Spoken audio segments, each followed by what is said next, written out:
Good morning, student. Today we are going to discuss about exchange rate. What is exchange rate?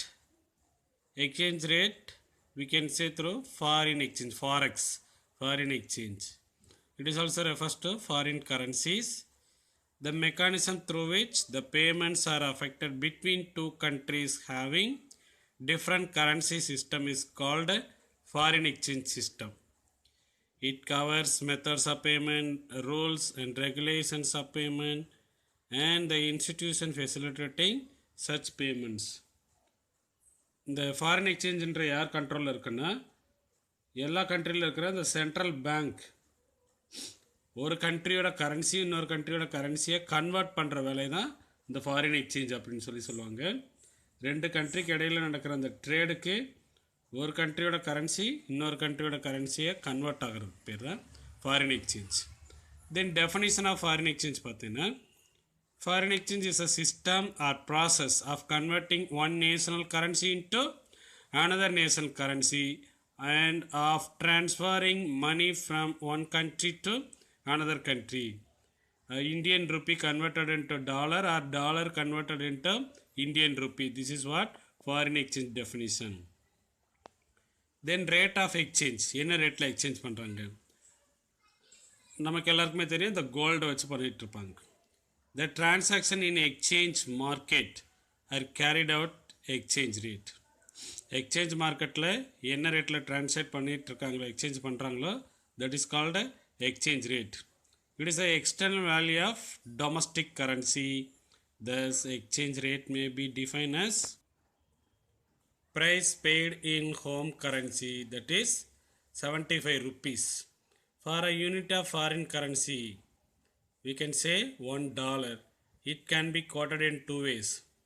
One unit of foreign money, that is ஒரு டாலருக்கு Indian rupee எவ்வளோ அப்படின்றது தான். So many units of domestic currency. Second, a certain number of units of foreign currency to one unit of domestic money. One ருப்பிக்கு எவ்வளோ dollar அப்படின்றது அதுதான் இப்படி ஈக்குவலில் சொல்லியிருக்கிறாங்க. $1 equal to 70 rupees.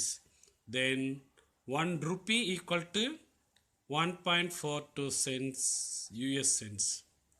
This is what exchange rate. இந்த வகையில் தான் exchange ரேட்டை டிட்டர்மைன் பண்ணுறாங்க.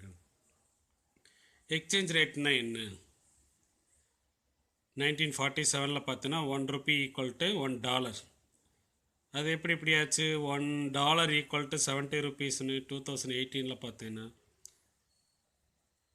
the exchange rate, the rate at which one country's currency can be traded for another country currency. Dollar converted into Indian rupee converted into dollar. This is what exchange rate. Then definition of equilibrium exchange rate. The equilibrium exchange rate is the rate which over certain period of time keep a balance of payment in equilibrium. ராக்னர் நக்ஸ் எப்படி define பண்ணியிருக்கிறாருன்னா ஒரு particular பீரியடில் foreign payments இருக்கு இல்லையா அதில் அந்த balance of payment அந்த ஸ்டேபிளாக வச்சுருக்கிறதுக்கு பேர் தான் balance of payment equilibrium exchange rate அப்படின்றது ராக்னர் நக்ஸ் டிஃபைன் பண்ணியிருக்கிறார். Determination of equilibrium exchange rate எப்படி நம்ம இந்த ஈக்குலிபிரியம் டிட்டர்மினேஷன் படிச்சிருப்போம் 11th அதே மாதிரி தான் அந்த தியரி ஆஃப் வேல்யூ ப்ரைஸ் எப்படி டிட்டர்மைன் பண்ணுறாங்களோ அதே மாதிரி தான் இங்கே ஈக்குலிபிரியம் எக்ஸ்சேஞ்ச் ரேட்டு டிட்டர்மைன் பண்ணுறாங்க மார்க்கெட் ஃபோர்ஸஸ் வச்சு. The equilibrium rate of exchange is determine in the foreign exchange market in accordance with general theory of value. அதே மாதிரி தான் இதுவும் டிட்டர்மைன் பண்ணுறாங்கன்றது. How? By the intersection of the force of demand and supply. Thus the rate of exchange determined at point where demand for foreign exchange is equal to supply of foreign exchange. This is a diagram which is explaining the determination of equilibrium in exchange rate. X-axis demand and supply of foreign exchange quantities கொடுத்துருக்குறாங்க. In Y-axis the value of rupee in terms of dollar. demand curve and supply curve intersect at point where EOP2 and OQ ரெண்டு point intersect ஆகிறதுக்கு பேர் தான் அந்த exchange rate equilibrium determination. அதோட explanation given in the above diagram. Y-axis represents the exchange rate, that is the value rupee in terms of dollar, and x-axis represents the demand and supply of foreign exchange. E is a point of equilibrium where demand intersect supply. DD என்றது demand, SS என்றது supply. Then the exchange rate is P2. Then types of exchange rate system. Broadly there are two major exchange rate systems are fixed or pegged exchange rate system. Second type, flexible or floating exchange rate system. Along with that, India is following managed floating exchange rate system. Some countries also following, India also following the managing floating exchange rate. Fixed exchange rate. The countries following the fixed exchange rate, that is also known as stable exchange rate and pegged exchange rate. The system agreed to keep their currencies at a fixed rate as determined by the government. இந்த fixed exchange ரேட்டில் government fix பண்ணுவாங்க இல்லையா, gold standard வச்சு. அப்போ அந்த மாதிரி ரேட்டெல்லாம் பார்த்தோன்னா fixed exchange rate. Under the gold standard the value of currencies was fixed in terms of gold. Government central bank மூலமாக அதை அந்த எக்ஸ்சேஞ்ச் ரேட்டை ஃபிக்ஸ் பண்ணாங்கன்னா அதை தான் அது ஃபிக்ஸ்டு எக்ஸ்சேஞ்ச் ரேட், மாறாது, யாருமே மாற்ற முடியாது. கவர்மெண்ட் சென்ட்ரல் பேங்க் மூலிமா அதை ஃபிக்ஸ் பண்ணுவாங்க. பட் ஃப்ளெக்சிபிள் எக்ஸ்சேஞ்ச் ரேட் பார்த்தீங்கன்னா மார்க்கெட் ஃபோர்ஸஸ் இருக்குல்லையா, டிமாண்ட் சப்ளை, அது மூலிமா அவங்க என்ன செஞ்சுக்கிறாங்கன்னா அட்ஜஸ்ட் பண்ணி அப்பப்போ என்ன செஞ்சிடும் வேல்யூ வேரி ஆகிட்டே இருக்கும். அதனால் அது flexible exchange rate. Under the flexible exchange rate, this is also known as a floating exchange rate. The exchange rate are freely determined in open market by what? The market forces like demand and supply. Then only it is called a flexible exchange rate. But in fixed exchange rate, government fixed through central bank. Here the market forces are determine the flexible exchange rate. There are another types of exchange rate. அது முன்னாடி பார்த்தா exchange rate system. இது types of exchange rate. என்னென்ன டைப்பில் இருக்குது? Nominal exchange rate, real exchange rate, nominal effective exchange rate நீர், and real effective exchange rate REER. நீர் REER. If $1 is equal to 75, then the nominal exchange rate 70 by 5, 1 equal to 75. This is the bilateral nominal exchange rate. Real exchange rate formula கொடுத்திருக்காங்க, EPF divided by P. P is a price level in India. PF is a price level in abroad, that is US. And E is a nominal exchange rate. Now, if a pen cost is rupees 50 in India and it costs US dollar in யூஎஸில் பார்த்தீங்கன்னா real exchange rate formula என்ன?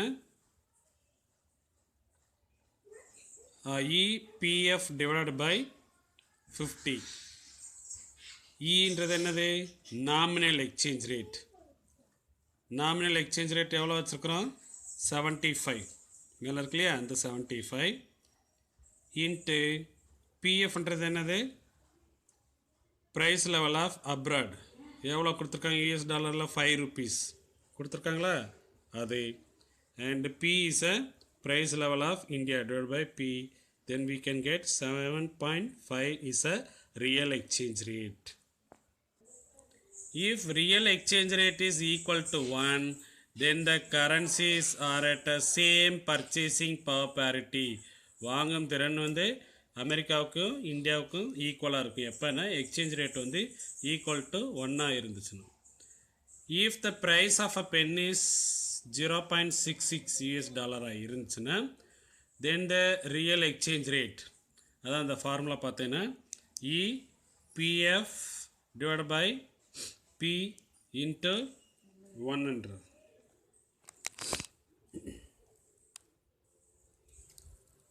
இந்த value எப்படி எழுதலாம்னா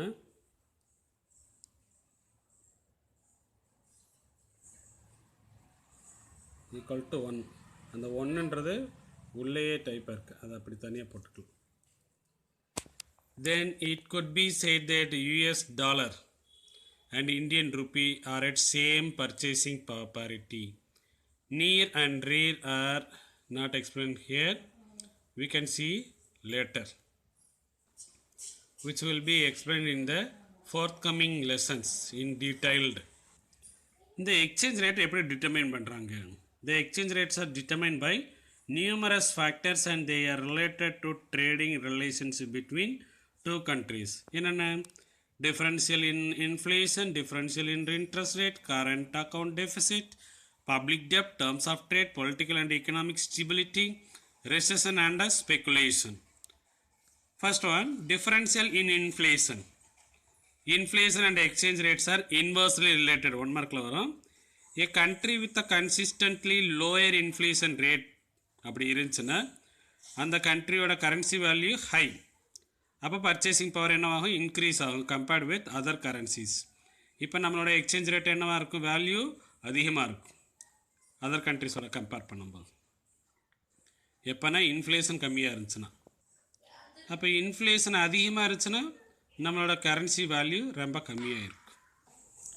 அடுத்த differential in interest rate. There is a high degree of correlation between interest rate, inflation and exchange rate. Government central bank என்ன பண்ணுவாங்கன்னா interest ரேட்டை change பண்ணி அது மூலிமா என்ன செய்வாங்கன்னா எக்ஸ்சேஞ்ச் ரேட்டை இன்க்ரீஸ் பண்ணுறதுக்கு ட்ரை பண்ணுவாங்க. The central bank can influence over both inflation and exchange rate by manipulating what? Interest rate. If we have a higher interest rate, then we can attract a foreign capital and cause a exchange rate to rise. அப்படியே wise வர்சன்னு இது opposite சொல்லலாமா? If we have a lower interest rate, we cannot attract foreign capital and our exchange rate is very low compared with other currencies. This is also the interest rate also determine exchange rate. Then current account deficit. எப்போ current அக்கௌண்ட்டில் deficit வரும்னு பார்த்தீங்கன்னா நமக்கு வர வருமானம் ரெசிப்ட்ஸை விட payments அதிகமாக இருந்துச்சுன்னா அங்கே கரண்ட் அக்கௌண்ட்டில் டெஃபிசிட் இருக்குன்னு அர்த்தம். தென் த கண்ட்ரி அதை அந்த டெஃபிசிட்டை சால்வ் பண்ணுறதுக்காக ஃபாரின் கண்ட்ரியில் என்ன செய்வாங்க? பாரோ பண்ணுவாங்க. The country resort to borrowing capital from foreign source to make up the deficit. Then the excess demand for foreign currency என்ன பண்ணும்? Lowers the currencies exchange countries exchange rate. அப்போ நம்மளோட deficit இல்லாமல் இருக்கணும் பேலன்ஸ் ஆஃப் பேமெண்ட்டில். அப்போ தான் நம்மளோட கரன்சியோட exchange rate என்னவாக இருக்கும்? ஹையாக இருக்கும். தென் பப்ளிக் டெப்ட். நிறைய கடை வாங்கியிருந்தோன்னா அதுக்கு பே பண்ணணும் இல்லையா? நிறைய பாரோயிங் பண்ணும்போது என்னவாகுன்னா நம்மளோட கரன்சி வேல்யூ கம்மியாகும், இன்ஃப்ளேஷன் அதிகமாகிடும். ஃபஸ்ட் பாயிண்ட் பார்த்தோம் இல்லையா? அதுதான். அப்போ இன்ஃப்ளேஷன் அதிகமாகும் போது யார் ஃபாரினர்ஸ் என்ன செய்ய மாட்டாங்க? இந்தியாவில் வந்து இன்வெஸ்ட் பண்ண மாட்டாங்க. ஸோ அங்கே எக்ஸ்சேஞ்ச் ரேட்டு கம்மியாயிரும். அடுத்து terms of trade. A country's terms of trade also determine the exchange rate. If a price of a country's export rises by a greater rate, then that இம்போர்ட்டை விட எக்ஸ்போர்ட்டோட price வந்து அதிகமாக இருந்துச்சுன்னா அப்போ அங்கே அந்த கண்ட்ரியோட டேர்ம்ஸ் ஆஃப் ட்ரேட் என்ன இருக்கும்? ஃபேவரபுளாக இருக்கும்.